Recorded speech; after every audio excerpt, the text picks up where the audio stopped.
Hi, Makalai. Welcome back to Xylem Learning. Here is your man behind your success. It's me, Ashik sir. Just begin. So, Makalai, നമ്മൾ ഇന്ന് discuss ചെയ്യാൻ പോകുന്നത് 7th CBSE most important chapter ആയിട്ടുള്ള the rise of എംബേഴ്സിലെ വളരെ important ആയിട്ടുള്ള ഒരു area ആണ് നമ്മൾ ഇന്ന് ഡിസ്കസ് ചെയ്യാൻ പോകുന്നത്. That is life in the Mauryan period ആണ് നമ്മൾ ഡിസ്കസ് ചെയ്യാൻ പോകുന്നത്. സോ മക്കളെ, വളരെ സിമ്പിൾ ആയിട്ടുള്ള കുറച്ച് പോയിന്റ്സ് ആണ്. നിങ്ങൾ സെറ്റായി പഠിച്ചു വെച്ച് നിങ്ങൾക്ക് എക്സാമിന് ക്വസ്റ്റ്യൻ ഷുവർ ഷോർട്ട് ആണ്, നിങ്ങൾക്ക് അടിപൊളിയായിട്ട് സ്കോർ ചെയ്യാൻ പറ്റും.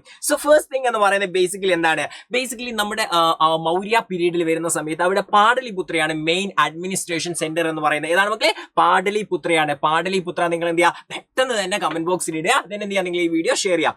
സോ നെക്സ്റ്റ് പോയിന്റ് എന്താണ് മക്കളെ? അവിടെ ബേസിക്കലി എന്തുണ്ടായിരുന്നു? വളരെ സ്ട്രോങ് ആയിട്ടുള്ള ഒരു ടാക്സേഷൻ സിസ്റ്റം ഉണ്ടായിരുന്നു, അല്ലെ? നികുതി വ്യവസ്ഥ ഉണ്ടായിരുന്നു. ബിക്കോസ് എന്താണ്, നികുതിയിലൂടെ മാത്രമേ എന്ത് ചെയ്യാൻ പറ്റുള്ളൂ, ഒരു രാജ്യത്തിന് മുന്നോട്ട് പോകാൻ പറ്റൂ, റൺ ചെയ്യാൻ പറ്റുള്ളൂ, അല്ലെ? സോ ദാറ്റ് ഈസ് സ്ട്രോങ് ആയിട്ടുള്ള ഒരു ടാക്സേഷൻ സിസ്റ്റം ഉണ്ടായിരുന്നു. സെക്കൻഡ് എന്ന് പറയുന്നത് എന്താണ്? നമ്മുടെ മൗര്യൻ ഏരിയയിൽ, മൗര്യൻ പീരീഡിൽ ബേസിക്കലി എന്താണ്, വളരെയധികം ആക്റ്റീവ് ആയിട്ടുള്ള ട്രേഡ് നടന്നിരുന്നു.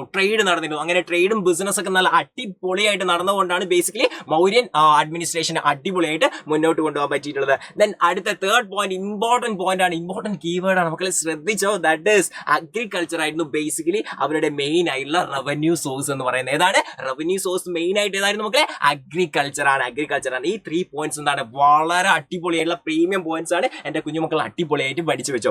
സോ നെക്സ്റ്റ് കാര്യം എന്താണ്? ബേസിക്കലി ഫുഡ് സെക്യൂരിറ്റി എൻഷുർ ചെയ്യാനുള്ള കാര്യങ്ങളൊക്കെ ആര് ചെയ്യാറുണ്ടായിരുന്നു? മൗര്യൻ അഡ്മിനിസ്ട്രേഷനുള്ള എല്ലാ കിങ്സും ചെയ്യാറുണ്ടായിരുന്നു. ബിക്കോസ് എന്താണ്, ഓരോ ഇയറിലും 2 ക്രോപ്സ് എങ്കിലും ഉറപ്പായിട്ടും എന്ത് ചെയ്തിട്ടുണ്ട്, നട്ടിട്ടുണ്ട് അല്ലെങ്കിൽ കൾട്ടിവേറ്റ് ചെയ്തിട്ടുണ്ട് എന്നുള്ള കാര്യം ആര് ഉറപ്പുവരുത്താറുണ്ടായിരുന്നു? കിങ്സ് ഉറപ്പുവരുത്താറുണ്ടായിരുന്നു. സെക്കൻഡ് എന്ന് പറയുന്നത് എന്താണ്?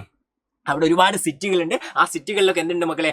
ആർട്ടിസൻസ് ഉണ്ടായിരുന്നു. ആ ആർട്ടിസൻസിൽ ബേസിക്കലി എന്താണ്, ബ്ലാക്ക് സ്മിത്ത്സിന്റെ, അതേപോലെ പോർട്ടേഴ്സിന്റെ, കാർപ്പന്റേഴ്സിന്റെ, ഇവരൊക്കെ എന്ത് ചെയ്തിട്ടുണ്ട്? അടിപൊളിയായിട്ടുള്ള കോൺട്രിബ്യൂഷൻസ് ചെയ്തിട്ടുണ്ട്. ആർക്ക് വേണ്ടി? നമ്മുടെ ഒരു മൗര്യൻ പീരീഡിന് വേണ്ടി എന്നുള്ളതാണ് വളരെ ഇമ്പോർട്ടന്റ് ആയ കാര്യം. ദെൻ എന്താണ്, ആ സമയത്ത് കമ്മ്യൂണിക്കേഷന് വേണ്ടി കൊറിയർ സംവിധാനം, അല്ലെ? നമുക്കിപ്പോൾ കൊറിയർ സംവിധാനം ബേസിക്കലി ആ ഒരു കാലഘട്ടത്തിൽ എക്സിസ്റ്റ് ചെയ്തിരുന്നു. ആൻഡ് ലാസ്റ്റ് പോയിന്റ് എന്ന് പറയുന്നത്, അവർ ഏത് ഡ്രസ്സായിരുന്നു വോർ ചെയ്തിട്ടുള്ളതാണ്. വളരെ ഇമ്പോർട്ടന്റ് ആണ്. ബേസിക്കലി അവർ വോർ ചെയ്തത് ഏതാണ്? കോട്ടൺ ക്ലോത്തുകളാണ്, അല്ലെ? അവർ വിയർ ചെയ്ത് ബേസിക്കലി കോട്ടൺ ക്ലോത്തുകളാണ് അവരെന്ത് ചെയ്തിട്ടുള്ളത്? വിയർ ചെയ്തിട്ടുള്ളത്. സോ ഇത്രയും പോയിന്റ്സ് എന്ത് ചെയ്യുക, എന്റെ കുഞ്ഞുമക്കൾ അടിപൊളിയായിട്ട് പഠിച്ചിരിക്കുക. ബിക്കോസ് എന്താണ്, മൗര്യൻ പീരീഡ് എന്ന് പറയുന്നത്, അല്ലെങ്കിൽ life in the Mauryan period എന്ന് പറയുന്നത് വളരെ ഇമ്പോർട്ടന്റ് ആയിട്ടുള്ള ഏരിയ ആണ്. ഏത് ക്വസ്റ്റ്യൻ വന്നു കഴിഞ്ഞാൽ എന്റെ കുഞ്ഞുമക്കൾക്ക് എന്ത് ചെയ്യാൻ പറ്റും? അടിപൊളിയായിട്ട് ആൻസർ ചെയ്യാൻ പറ്റും. സോ നിങ്ങൾ എന്ത് ചെയ്യുക, നിങ്ങൾക്ക് ഈ വീഡിയോ ഇഷ്ടപ്പെടുക, നിങ്ങൾ എന്ത് ചെയ്യുക, ലൈക്ക് അടിക്കുക. പ്ലസ് എന്താണ്, ഈ പോയിന്റ്സ് ഒക്കെ നിങ്ങൾ എന്ത് ചെയ്യുക, വളരെ ഷോർട്ട് ആയിട്ട് നമ്മൾ കമന്റ് ബോക്സിൽ അടിപൊളിയായിട്ട് ഡ്രോപ്പ് ചെയ്യുക. സെറ്റ് ആണല്ലോ? So thank you so much. Your session is over, but the roar of learning